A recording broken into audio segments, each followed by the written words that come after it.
You are part of sports media history. For the first time ever, 4 heads in a box talking about sports. Welcome to the inaugural edition of Around the Shoe here on the Bill and Doug Show, where Doug Lesmerises, Bill Landis, we are joined by 2 of the finest Ohio State beat writers in the land. We're going to talk about 5 Ohio State topics for about 5 minutes each. Tony Gerdeman from Buckeye Huddle, Stephen Means from Cleveland.com and Buckeye Talk. Thanks so much for being here, fellas. Tony Gerdeman, how long have you been covering the Buckeyes? Full time on the beat since 2010. So I've gotten to see a few head coaches in my time, and has plenty of stories, some good, some bad. And then, of course, 2 national championships in there as well. Oh, 2 national champions. I liked how you didn't say how many years because you didn't want to do the math of if I started in 2010, what year is it? You just said the year 2010. Everyone loves Gerd. He's been around a long time. Stephen Means, how long have you been doing this? This is my 7th full year. My first game was the Nebraska game in 2018, coming off of the bye week with the Purdue game was my first game. Funny enough, obviously the guy who's hosting this was showing me around the beat at that point, right? Look how things change here. And so essentially I know Urban Meyer for 4 games, and I know the entire Ryan Day era. So I have 1 national championship and 2 national championship games and a weird record against Michigan. So the man who drove out Urban Meyer and ushered in the Ryan Day era, Stephen Means, we're happy to have you here on Around the Shoe. 5 topics. Oh, Bill, you're here too, right? I am here. Yeah. It doesn't matter how long I've been covering Ohio State, but I do get confused for Gerd at least once a football season. Really? Yeah. That's why I've kept the beard for so long. It's the only thing that differentiates us. I mean, it's not the only thing, but is that why you haven't grown a beard, Gerd? Because you're like, well, Landis took it. Yeah, a lot of stuff I would like to do, I can't because Landis does it, so I just have to stick to my own thing. Yeah, that's fair. Well, join the club. Doug Lesmerises, 21 years doing it. I think that Stephen Means was in kindergarten when I started covering this team. All right, here we go. 5 topics on Ohio State football. First up, what percent of Julian Sayin, of the full Julian Sayin experience, did we see on Saturday against Texas? 13 of 22 for 126 yards and a touchdown. Tony Gerdeman, how much of Julian Sayin did we see? I'm going to say about 20% overall, compared to what we will see as the season goes on. You look at the 20 passes that he threw, 10 of them were 4 yards or more downfield. 10 of them were like 3 yards and under. So he threw more passes behind the line of scrimmage than beyond 10 yards. So I think that's something that we'll see expand as the season goes on. And, Ryan Day admitted they were conservative in what they wanted to do. And then also you have the Texas defense that was kind of maybe playing some safeties that would take away some of those deep shots.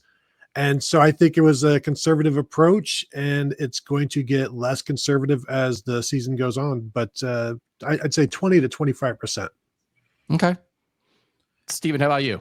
Yeah, I'd say about 23%. I think what we saw is he can handle this. And I do think that's an important part of being the Ohio State quarterback is, can you handle that? I think CJ had to learn that lesson. I think Justin had to learn that lesson. I think Kyle and Will also had to learn that lesson of everything that comes with that, especially in a game like this. I tend to believe Ryan Day for now that the reason they had chose to approach the game that way is because it maybe wouldn't have been fair to ask Julian Sayin to be Superman in week 1 the way they asked CJ Stroud to be Superman in week 1 and week 2, and the environment around Julian was a little bit better. I think the footballness of Julian Sayin, the reason why we've all thought he was going to be the guy who succeeded Will Howard as a starting quarterback, I don't think we've seen any of that. I think we saw his processing and his composure, but how they're going to use him, what the identity of Ohio State's offense is going to be in both the run game and the pass game. I think they spent 9 months just trying to get through Texas, and now officially they can start working on what comes next with Julian Sayin in this offense. Yeah, I'm low as well. Probably something in the low 20s, like 21, 22%, similar to Stephen and Gerd. Because I do think like this was not a showcase for Julian Sayin, this Texas game. I suppose there's a reality where it could have been, but I think it makes sense that it wasn't. And now as we move forward from this Texas game, I think everything is a showcase for Julian Sayin and Ohio State's passing attack. They ran the ball like 60% of the time. They're not going to do that. If the rushing rate is above 60% or 60% in any other game moving forward, I'll eat one of my shoes, because I just don't think that that's the way this offense is going to operate anymore with Julian Sayin as the trigger man and these wide receivers being as good as they are. You saw his processing, as Steven said. You saw the quick release. You did not see him attack downfield really all that often. He had an opportunity to do it on the 4th and 1 on the opening drive to Jeremiah Smith, but instead he threw that ball to Max Clara, which was still, I thought, a pretty aggressive throw. But there are things to get into, like, pushing the ball down the field more. I actually thought you got a decent feel for his athleticism in the Texas game. There were a couple times where he had to escape the pocket, and even if he just threw the ball away, I think you did see some of the quick twitch stuff that Ryan Day has talked about. I don't think he's going to blow anyone away with his athleticism, but he can move some. And I think down the road, that might invite some opportunities for him to run a little bit. So that's another area where the offense can expand. But this was as vanilla, I think, as an Ohio State offensive game plan gets. So there's just, there's a world of room to grow for Julian in the offense. So the percentage is minuscule compared to, a lot of other quarterbacks who are maybe more experienced in week 1. I would just like to note that I think Julian Sayin got smoked by Arch Manning in that game. I'm just looking at PFF stats because that's all I go by. Mm-hmm. Julian Sayin 46th among Power 4 quarterbacks in week 1 offensive grade. Arch Manning 28th. I mean, Arch Manning kicked Julian Sayin's butt, and anyone who thinks otherwise is wrong. And this is the final episode of Around the Shoe where ridiculous things are said. Landis, I just would like to also advise, there was a Florida State guy who got in a lot of trouble last year for saying like he'd eat poop if something happened. I don't know if we want to be a promising to eat things kind of show. I don't want to see Landis eat a shoe. Well, I think if you're starting a new show, the thing you need to do is make an outlandish promise that you eventually have to follow through on. So I feel like this was planned all along from Bill and you, Doug, frankly. Yeah. I'm pretty confident I can find like a gummy version of shoes to eat, so I'm fine. Yeah. I think we're doing a good job. I think we're doing a good job so far. We've mentioned Arch Manning 4 times, and Bill Landis has said he's going to eat his shoe. Good job, everybody. We're going to get all the views we want now. To the moon, baby. To the moon. I'm at 46% based on that number 46 ranking, because I think the thing that was true is what you guys said, the poise. So the thing, he will do more, but the baseline poise is going to be, I think, a primary component of how he plays quarterback. And again, comparing that to Arch Manning, you could just see a guy get rattled. I was curious, like, for instance, watching Notre Dame on Sunday night, CJ Carr, again, there's a lot of quarterbacks who got eased into things, but then Notre Dame needed him in the second half to do some stuff, and he did some stuff. And some people got really fired up. And there's like, I think CJ Carr, they didn't win, but he showed some things in the second half that Julian Sayin did not have to show, that was not asked to show. But man, can you not wait until he's asked to show it? Because I will say this, I'm not going to only make fun of PFF. They do a lovely job. You pay $150 a month and they throw a bunch of stats at you can throw into your show. Power 4 quarterbacks who had both 0 big-time throws and 0 turnover-worthy plays in week 1. Haynes King, and in a win. Haynes King of Georgia Tech, good. Dante Moore, young guy at Oregon. Gunnar Stockton, young guy at Georgia. Drew Aller, who just does not make mistakes at Penn State. Devin Dampier, and a big win for Utah. Bryce Underwood, a young guy at Michigan. And Mark Gronowski at Iowa. So this was an Iowa quarterback. Kirk Ferentz loved Julian Sayin's performance. And now, again, I threw in another Steven to the moon. You drop Kirk Ferentz into a show, boom. That's 2,000 extra views. Especially you of all people dropping Kirk Ferentz. That's when it gets the real money going on. Now you got to go to Iowa. Now you got to go talk to him. I'm not sure what you're referencing. 46% for me. Our overall average is 28%. 28% of what we saw of Julian Sayin. We'll move on to topic number 2. Steven, of course I did this. If there's a receiver question, I'm letting Steven Means go first.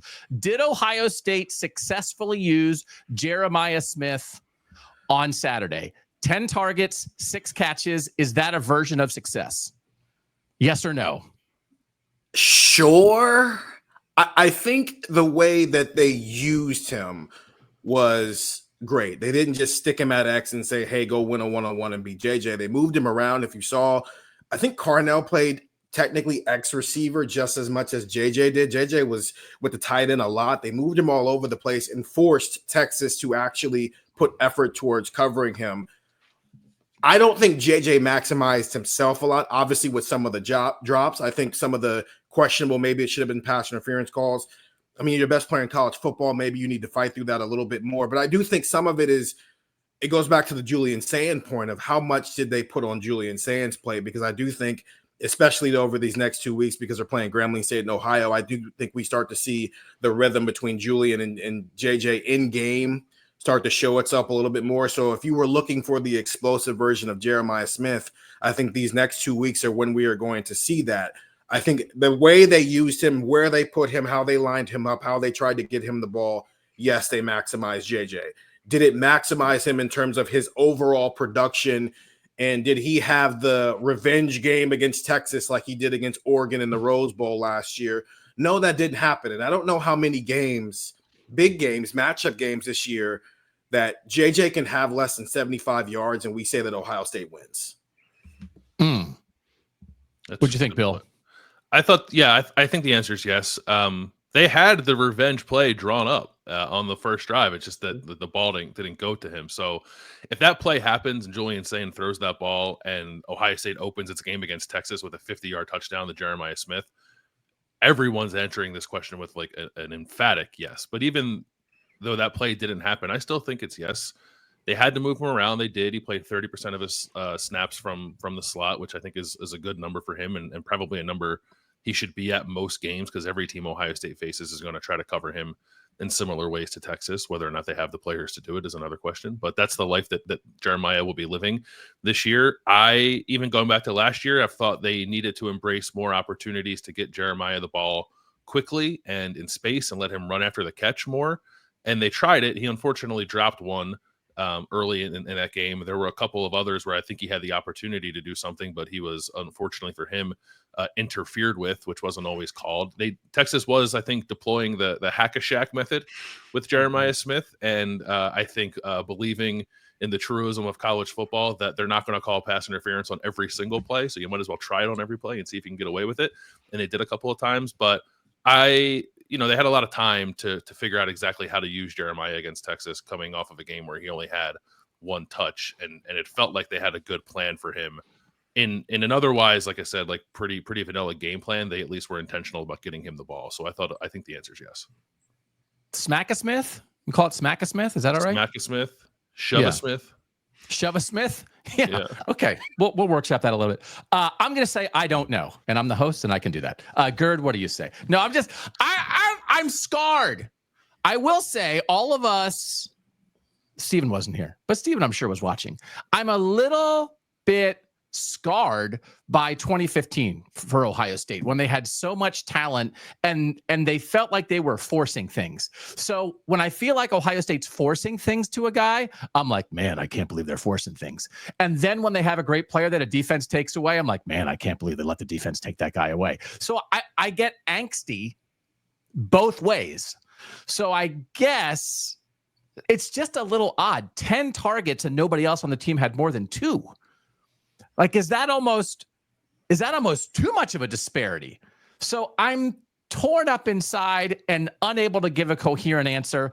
I'm barely a yes. And I guess the thing that would bother me the most is if you have a guy who's talented getting the ball down the field, and then you're like, well, they took deep shots away, we couldn't use them. That's silly. So they did try to get him. They emphasized getting him the ball on shorter routes, which I think is good. But I still don't know if I felt like completely great about the flow. How'd you feel about the flow, Gerd? I don't know that Texas allows you to have much flow, so I think you can give them some credit as well.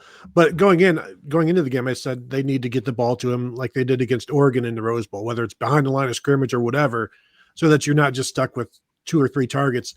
And they did that. And as Bill said, if they would hit the deep shot, then you're probably talking. And if he catches the 2 passes that he drops, he's over 100 yards, and we're not really talking about this. But I think in this instance, did they use him correctly? Was it success? Yes. It's like, did you drive the Lamborghini successfully through the school zone? Yes. Does it look great? I mean, it's 20 miles an hour, so it's limited in the bells and whistles, but they did enough. And I do think, as Ryan Day said afterwards, they could do more. And as Bill said, there was a lot of grabbing, and you do wonder how long this is going to last. If this is just going to be a thing that happens this season where, like the Cam Newton thing, people are just allowed to hit him and grab him because he's so much bigger and stronger than everybody. And is that just allowed? I do think and maybe these drops and maybe some of the conservative approach throwing the ball. I think both Julian Sayin and Jeremiah Smith, they don't want to be fed. They want to hunt like a T-Rex. This game did not necessarily allow them to hunt. They will start doing that more and more. And I think looking back, Ryan Day and Brian Hartline are going to see this game and say, next time we play Texas, let's go do a little hunting. One time there was a guy in a sports car driving through our neighborhood too fast. When we got to a stop sign, I was a couple cars behind him and I was yelling at him for driving too fast in our neighborhood. And then he like motioned me over into a parking lot. And so we both parked and then he called the cops on me. Oh. And the cops came and like yelled at me for yelling at somebody else. And I was like, am I going to go to jail for shouting? And I was like, that's probably how this was always going to end. I can't be surprised by this outcome. All right. I thought you were going to say he pulled you over and then rolled out the window and said, go dogs, and then just kept driving away. No, I mean, pull over and beat the living hell out of me is also an option there too, which also probably deserves to happen at some point in my life. Go dogs. I love Gunnar Stockton and Julian Sayin in the same sentence. Man, you also called Gunnar Stockton a young guy, which he is not. Yeah, no, I know. He like owns a farm, doesn't he? He's like a 28-year-old professional farmer. Yeah. He's a man. I'm sorry. That's Bennett all over again. Yeah. Okay. Gunnar Stockton's a man. He's 40. Matt Patricia, scale of 1 to 10. He's the new Ohio State defensive coordinator. What did you think of the hire when it was made? 1 is bad, 10 is good. What do you think of the hire after his week 1 debut, Bill Landis? When the hire was made, I was probably a 2, famously. And now I'm probably, I don't know, like an 8, I think. The one thing that I want to sort of keep in my mind is how much time he had to devise the Texas game plan and then implement it and get all those guys ready.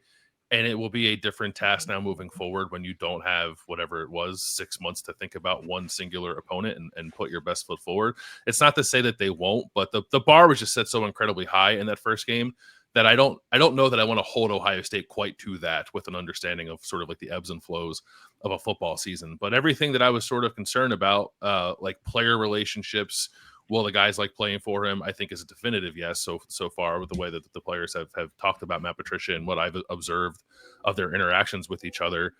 Can he distill his game plans down in a way that is understandable and digestible for 19, 20, 21-year-old college football players? I think at least one game sample size, that question or that answer is yes.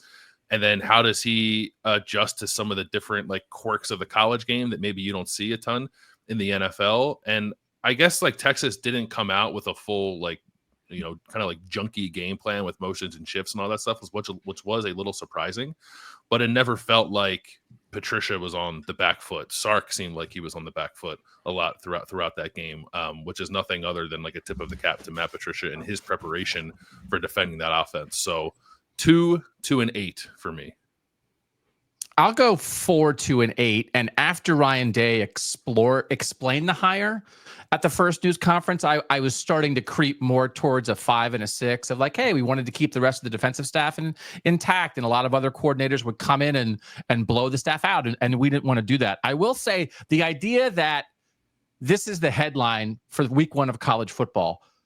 Super Bowl champion New England Patriots defensive guru takes college football by storm. Also, Bill Belichick to coach first game tonight.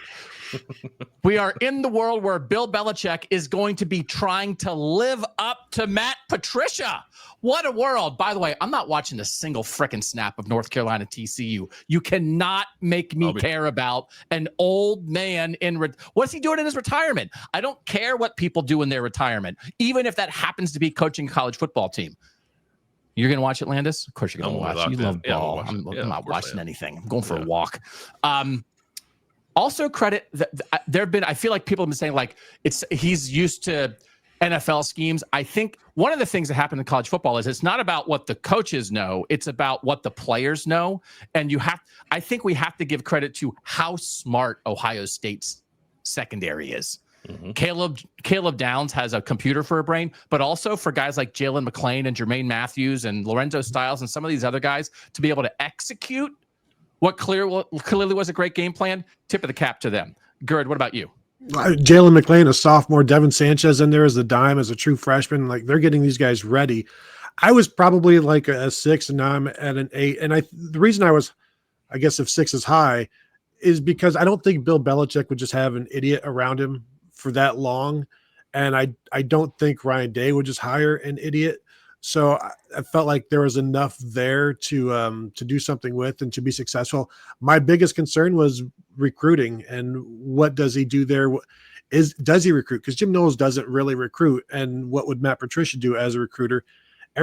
All of the interactions we've seen with him, whether it's a camp or whether it's a practice, he is having a ball. It's a lot like what Chip Kelly, last year, every time you'd see him, he's got a big smile on his face and kind of getting recharged by this. But the point about what the players can handle, I think, is great, because Greg Schiano, 2 years in a row, the defense would start to struggle. And I'd ask Greg Schiano, do you think you've put too much on their plate? No. And then like 2 weeks later, yeah, we've taken some stuff off their plate. It's like that was 2 years in a row we had that conversation with Greg Schiano. And now you've got an Ohio State defense. Although Greg Schiano had at one point was dealing with like Isaiah Pryor, and Matt Patricia has Caleb Downs. So there's some give and take there. But I think what they're asking Arvell Reese to do is pretty amazing, and he's getting the job done. So they've got a lot of versatility that helps. What does Matt Patricia look like next year if he's still at Ohio State and they don't necessarily have Sonny Styles and Arvell Reese perhaps, and certainly Caleb Downs when things maybe are less malleable? What does that defense look like? But right now, I'll tell you, all of the X's and O's guys on the internet and the Twitter and on the Buckeye Huddle message board are raving about all of the new stuff they're seeing and have been wanting to see. And then, of course, you have Michigan fans are like, well, we've been seeing this for a while now. This is what happens when you go to the NFL and you get somebody that can do something. And I think that's what we're seeing here now at Ohio State. Steven, I hate it. Yeah, I hate it. Were you a negative? Were you a negative on the hire? I really hated this hire when it first happened. I really one. I was at a 1. I really, really hated this hire. But I also acknowledge you got a ring on your finger now. You can make a hire like this. I don't think Ryan Day could have made a hire like this 12 months ago before he had a ring on his finger. And a lot of it was what Bill said. Is some of that going to translate to the college level when you're dealing with 19 to 27-year-olds apparently in college football now versus you're dealing with grown men, right? But it was also – I just felt like all of his success was linked to one guy working for one guy who was also a defensive mind. And now he's going to come here where the head coach is an offensive mind. So where's Ryan Day spending most of his time with his new offensive coordinator and new quarterback? You're kind of on an island. You're the head coach of the defense, as Ryan Day says all the time. And I was concerned about that. After we talked to Ryan Day about it, I creeped up to a 3. As Gerd said, as you saw and you heard things, I was out about a 5 by the time June ended. I'm at an 8 now, but I also want to see what things look like now that we have film on it, because also the scenario was kind of perfect. He's a Super Bowl winning defensive coordinator. He's playing up against a guy in Arch Manning who crazy. It's a Manning in this game too, who'd never played in an environment like this. I know he played against Mississippi State in a G5 school last year, but that's not Ohio State on the road in the number 1, number 3 matchup. So new quarterback, a lot of new pieces on Texas's offense, some dudes on Ohio State's defense, and no one knows what Ohio State is doing, because even with the practices we saw in the spring and fall, they were very basic. So we didn't see a lot of this stuff. Okay, Washington's seen this stuff. Illinois has seen this stuff. Penn State has seen this stuff. Michigan, most importantly, has seen these things. So as the season progresses and you get in the Big Ten play, how do some of these better teams on the schedule adapt to? Now we see what Matt Patricia defense at Ohio State is going to look like. How do we adapt? And I'm sure some of these teams will have some answers for Matt Patricia going down the road. I do also think the 4.5 yards per carry is concerning. The 166 yards rushing is concerning. Arch Manning missing some of those passes that, especially his second to last throw, would have been a first down, could have led to the game-tying touchdown. I think he missed some plays that makes the defense look better, but was him missing those plays the result of what the defense was doing? I just heard Steven say that Illinois is better than Texas. So he's correct. Welcome. Sure. That's sure. I guess that's what I said. Altmaier is better than Manning. There you go. We were a 1, a 2, a 4, and a 6, and now we're all 8s. That's some good progress for Matt Patricia. All right, topic number 4. How should Ohio State fans view what is happening at Alabama? And I'll admit, this is just a topic for me to mock Alabama. Culture fit, culture fit, culture fit, culture fit, culture fit. And if you don't think culture fit still matters, you were blind. You were ignoring the obvious. To me, this is Rich Rodriguez at Michigan. It doesn't mean Kalen DeBoer is a bad coach. It means he was always the wrong hire at Alabama. I am 0% surprised by this. But from an Ohio State standpoint, I've always said you can't only hire people from Ohio. There's a lot of great football minds who were born in the state of Ohio. And you can go back in the history of Ohio State coaches to find that. But it is limiting. It is not, that cannot be a requirement. But I still think culture matters, right? So Ryan Day didn't grow up in Ohio, but I think he understood this and he was prepared for this. And so if and when Ohio State has to make another hire, and they will down the line, Ryan Day is not going to coach Ohio State forever. It's another reminder to me of it's not just pick a guy who's won. I think it's more complicated than that. And I think Alabama absolutely failed this test. Gerd, what do you think? I think this is Alabama finding its water, finding its level. And this is Alabama before Nick Saban. And the 25 years from Bear Bryant to Nick Saban, Alabama had 6 coaches. Only one of those coaches won 10 games more than once. And that was the gentleman, Gene Stallings, who won the national championship. All 6 of those coaches won 10 games, but 5 of them did it once in their 3, 4, 5 seasons or whatever. So this is just Alabama, 9, 10 wins here and there. That's what they are. What they were with Nick Saban, that's Nick Saban. What they are without Nick Saban, that's Alabama. It's a lot like Michigan is always just 8 to 10 wins. That's, generally what they are. This is what Alabama is. And they had plenty of opportunities between Bear Bryant and Nick Saban to become something. And, you had Dennis Franchione this century leave Alabama freely for Texas A&M because Texas A&M was the better job. And then maybe because he's from Texas and all of that, but he left. Now imagine somebody doing that today and maybe for some oil money, sure.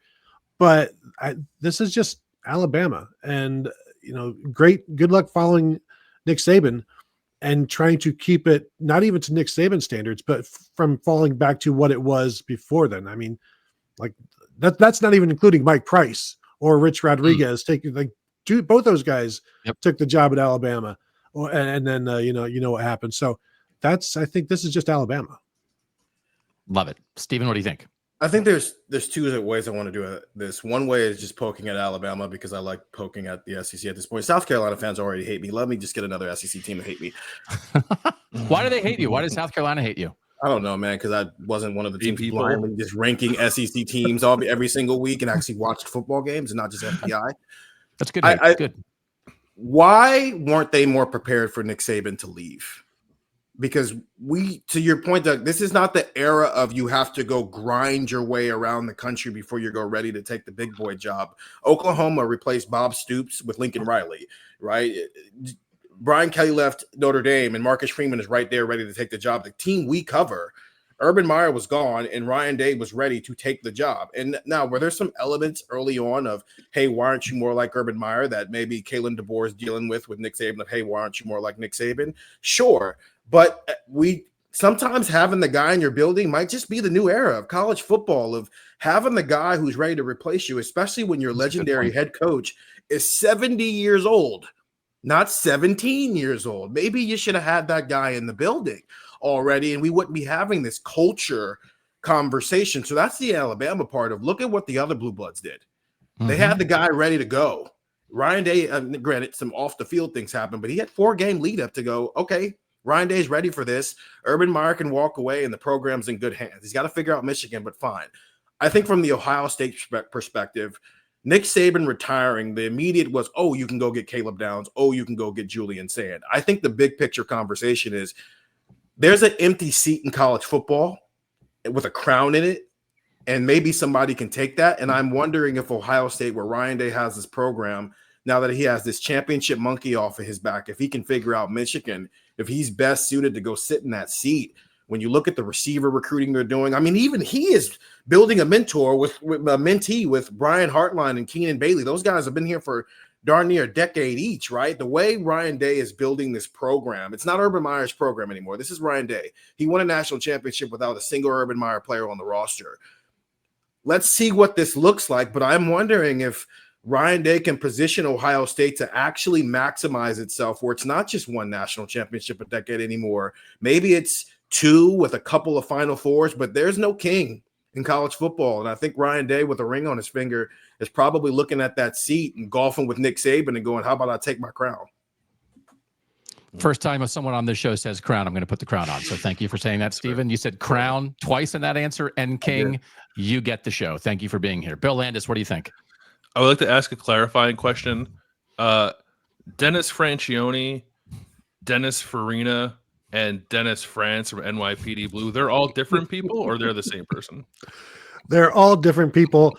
Only one of them showed his bare bottom on NYPD Blue. You can guess which one. It was not Dennis Franchione, but I bet he would have done it for $1. Okay, I just wanted to make sure we were. I had you said Dennis Franchione, and I immediately thought about the guy who showed his butt on NYPD Blue. Talk about culture fit. Sipowicz leading Alabama. That I want to see. Mm-hmm. I agree with what everyone has said.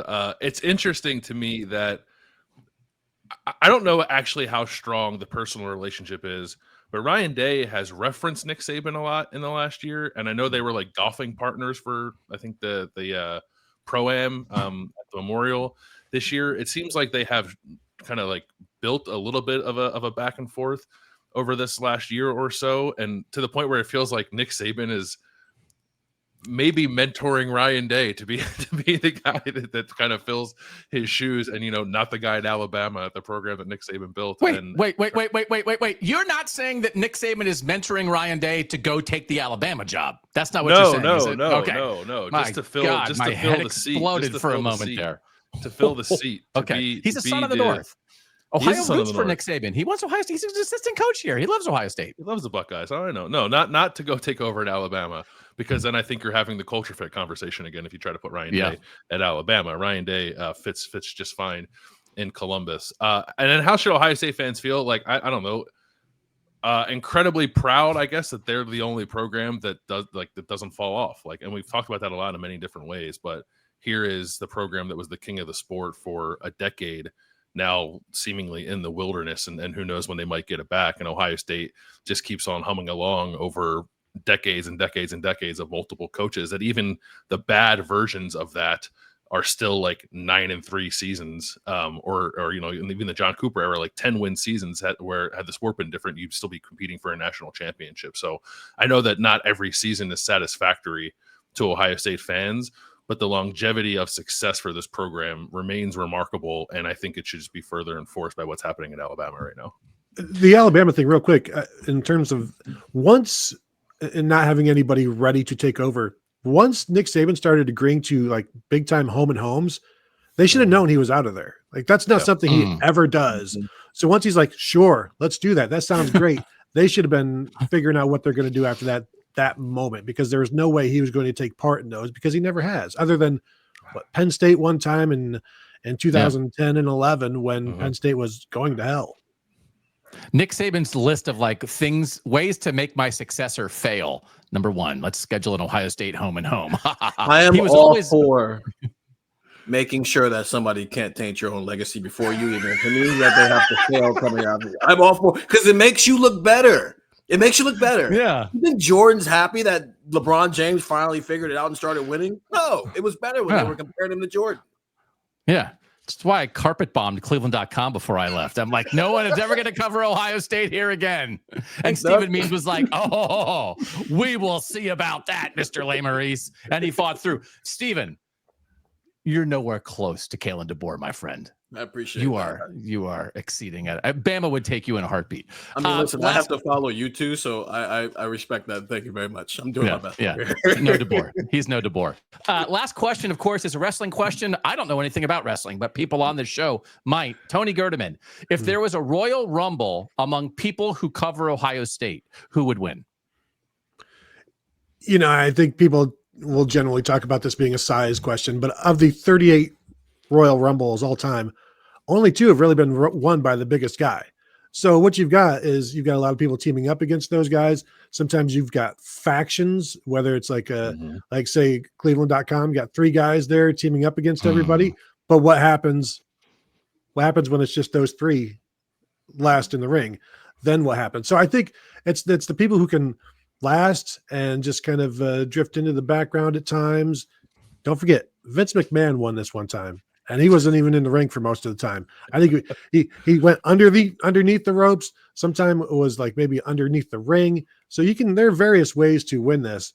I think he's here right now. I think Stephen Means has a very good opportunity to win this because he's quick, he's sneaky. We know this. Everybody talks about it on the beat. I think Steven's like, what? Everyone talks about how I'm quick and sneaky. What? No, I think it's you've got teams of people that will team up against each other. I'm just fascinated to see what would happen if it's just down to like one triumvirate of people at the same place. I do so think that's Steven no answer. I'll say Steven. Would sacrifice Gillis like along the way to be like, all right, like you go take care of this guy, and then like I'll emerge at the end, right? So Steven, do you think you would win? Are you your own answer? That's cocky. Yes, I think I would win this thing. So here's how I would play this. One, yes, I would sacrifice Gillis early, and I would sacrifice early on later. You gotta keep the big serve around longer. That's what you got to sacrifice both of them, but do it later. I think what would happen is, first of all, I think it's funny that the 2 biggest guys in the beat are about to be humble and go, listen, the big guys don't always win. I think what would happen is everybody would try to take Gerd and Bill out first because they're the biggest people. And they would think if we get the big guys out, then it's equal. No, you're going to tire yourself out trying to take those 2 out. And then I'm going to win because I'm going to watch you 2 take out one of those guys. One of you will fall. I won't say who. But whoever falls, I just hope I have enough energy at the end to sustain the blows I'm going to take. Because if I can get to the 4th quarter with Arch Manning, maybe he'll learn how to throw the ball at the end of the game. 2 votes for Stephen Means right off the top. Wow. Landis, are we going to make this unanimous? Does everybody agree Stephen Means wins the Royal Rumble? I see why South Carolina fans don't like him. I'm not picking Steven because I don't trust his B partners. I think Stefan and Gillis are coming after him and getting him out of the ring early. And then I don't think those 2 guys would know what to do once Steven was gone. I think Gerd makes a great point about factions that you do have to consider the outlets. Most outlets have multiple people covering the beat, but you can very quickly eliminate the few that are solos. So like Cam Teague Robinson from The Athletic, you're out of here, buddy. Sorry, you're not winning. It wouldn't be me because I think you do get the big guys out first, and also like my partner would be Doug, and he'd be out of there early too. So then I'd mostly be on my own. He has a sword though. 100%. He does have a sword. That's true. He's gonna go take a walk. I think there's one. I think when you factor in the faction thing and having people help you sort of get to the end, and then it's sort of like every man for himself from your group, maybe by the end, there's one answer. It's Andy Anders from 11 Warriors. Yes. Whoa. He's a maniac. Yeah. He's pretty strong. He's a former high school football player. They called the man Tank. He's your winner. Wow. All right. 2 votes for Stephen Means, 2 for Andy Anders. I'm going to go with, I like how Gerd immediately brought in analytics about Royal Rumble. He's like, well, I've analyzed all 38. The largest guy's only won 2 out of 38. Is there PFF for professional wrestling? This is unbelievable, Gerd. Rey Mysterio Jr. won the thing. It's not just about who's the luchador of the beat. Patrick Murphy. Pat Murphy. The answer is Pat Murphy. Everybody knows. I don't even know what we're talking about anymore. I don't even know. I just heard small guy with a mask on. Patrick Murphy.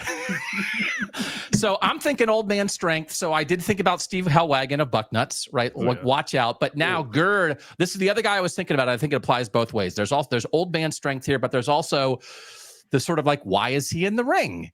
Is he even a wrestler? He's not really on the beat. He actually runs the beat. And now why is he beating the crap out of everyone? I'm going with Jerry Emig. Okay. Because I think he's got some Minnesota guns to go with that Minnesota nice. That man can fill out a golf shirt, and I don't want to mess with him. I think he's been long conning us for 20 years with being like, oh, fellas, one question each, and then get him in the ring. We're done. So I'm taking Emig. All don't those years of the follow-ups you weren't allowed to ask. Yeah. Finally comes to Like, hey, and that's follow how Tim up. McMahon. That's how Tim McMahon wins this thing, baby boy. Yeah. I don't trust anybody from a place called Knife River. Firstly, in something like Exactly. this, but like I said, Vince McMahon won one of these things, so wouldn't put it past an SID to do something similar. Jerry once ran with a group of people called the Knife River Boys. Is that not true? I think that is He did. actually a true fact. And that would be like, and then Jerry, I'm like the Knife River Boys come out of the locker room all of a sudden, and now they're the new NWO or whatever, the Knife River Boys. The crowd would be totally into that. So congratulations to Jerry. Fellas, I think we did it. I think we've made sports media history. Tony Gerdeman, Buckeye Huddle. How can people find you? What do you got popping on the beat coming up? Yeah, you can also find me at the Buckeye Weekly Podcast, and you can also find me on the first episode of Win Doug's Money coming up. I'm looking forward to that one. And yeah, so BuckeyeHuddle.com. I'll be writing up on Michigan Monday after watching the Wolverines take it to the New Mexico Lobos 34-17 in emphatic fashion. So you can find that at BuckeyeHuddle.com. Stephen Means, what you got going on with Buckeye Talk and Cleveland.com? Yeah, Cleveland.com, man. Go check out all our stuff. We just came off a 2-week just kind of run through Texas. So we're also trying to come up for air right now. But we started a thing this week, this Big Ten Power Rankings thing, where we're trying to expand on some things that we typically do in the preseason to continue to have a conversation about the big picture, where the Big Ten is and where Ohio State fits into that. And obviously with an expanded playoff, that always works. Get the text, man, 614-350-3315. It's a 2-week free trial, man. I'm telling you, man, it's a good time over there. But go listen to Buckeye Talk. I know you guys love the Bill and Doug and Ari era. I know you guys love myself, Nathan, and Doug era. This is a new era, some young faces, some young voices, and we're starting something new over here, man. We're trying to respect the past while also carve out our own future. So come join us, man. It's a good time over here. I have gotten crazier with Doug not around to reel me in. So sometimes I go off the deep end a little bit, but Stefan has become the person to reel me back in when I go, everybody's crazy, everybody's good, everybody sucks. So it's fun. I'm serious. It's a good time over here. Oh, that's wonderful. You got to have a reeler, though, right? Landis knows what it's like to be a reeler sometimes for a crazy guy. Landis, you doing anything for us this week? I don't even know. I'm going to continue writing will end up being a dozen different rewatch stories off of Ohio State versus Texas over on the Substack page. Yeah, Bill and Doug, osu.substack.com. All right. We will plan to do Around the Shoe every Monday, and we'll see how it goes. But we certainly had a good time on this first episode. Follow Steven, follow Gerd. Check out what Bill and I are doing on Substack and here on YouTube. But most of all, thanks for being an Ohio State fan. This is a big, robust beat offering great coverage in a lot of different ways for every kind of Ohio State fan. So we're all lucky to get to do it, and we're so grateful you guys are here. For now, for Tony, for Steven, for Bill, I'm Doug. And that was Around the Shoe on The Bill and Doug Show.